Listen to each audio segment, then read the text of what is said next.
Kaugnay nga po nitong nakalipas na mabibigat na pag-ulan kagabi, malawakang pagbaha po ang naranasan dyan sa may Las Piñas City. Isang casualty po ang naitala sa lungsod.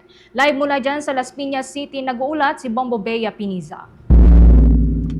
Nalubog sa baha ang ilang mga bahagi ng lungsod ng Las Piñas kagabi matapos sa malakas na pag-ulan at thunderstorms dulot ng habagat.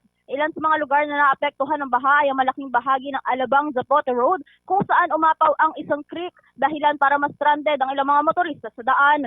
Kabilang din sa mga binahayang Almanza, Manuyo, CAA, Naga Road, BF Resort Drive, Talon 4, Talon 3 at ang kahabaan ng Marcos Alvarez malapit sa Moonwalk Village, Barangay Talon 5. Ito naman ay nagdulot ng trapiko sa mga pangunahing lansangan.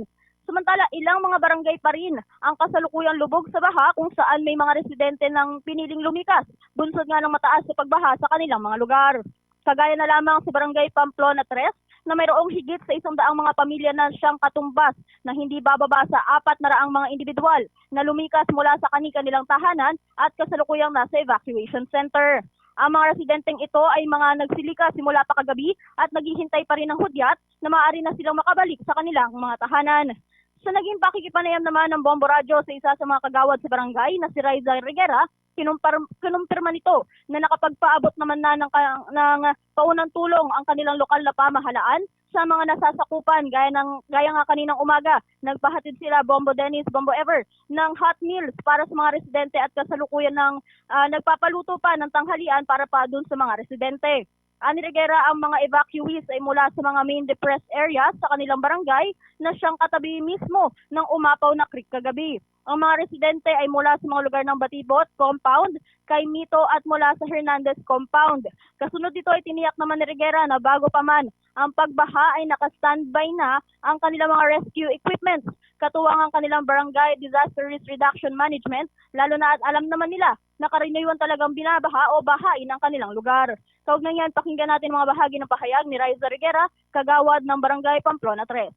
As of kaninang 8 o'clock, 101 families, tapos 414 individuals.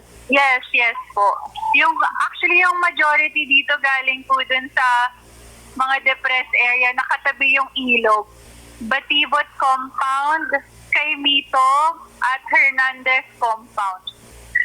So nung kagabi po, nung malakas yung ulan, naka-standby na agad ang barangay disaster risk namin na team at nag-prepare na sila sa mga i-evacuate nilang area kasi ang barangay.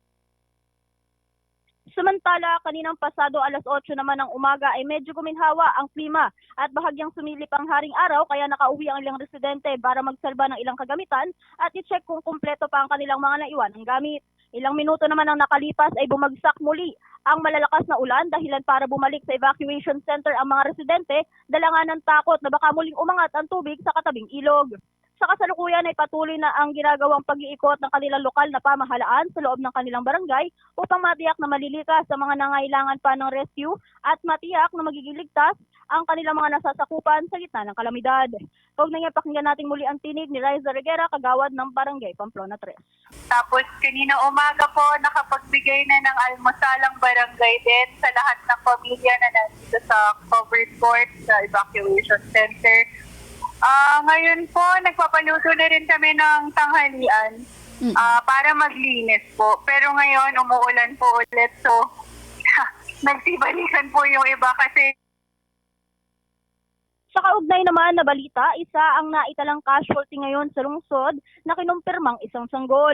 Batay sa ating nakalap na inisyal na impormasyon, naglalakad ang bata kasama ang kanyang ina nang madulas ang kanyang nanay at mabitawan ng paslit. Agad naman na inanod ng rumaragasong baha ang bata dahilan para malunod ito. Sinubukan pa umanong i-revive itong sanggol ngunit sa kasamaang palad ay hindi na ito nakayanan pa at idineklarang dead on arrival. Sa ngayon ay hindi na muna nagpa-unlock ng panayam ang mga magulang ng biktima, ngunit ito ay nananawagan na rin ng paunang tulong bilang isa ang kanilang mag-anak sa mga apektado sa pagbaha ng lungsod.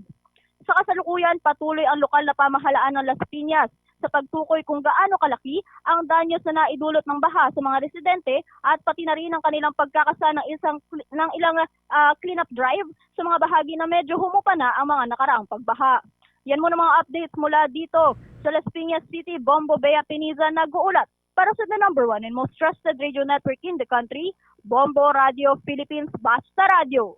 Bombo! For more news and information, visit our website at www.bomboradio.com. Follow us on Bombo Radio mobile app, Facebook, YouTube, TikTok, and X, formerly Twitter. Like, share, and stay connected. Anytime, anywhere.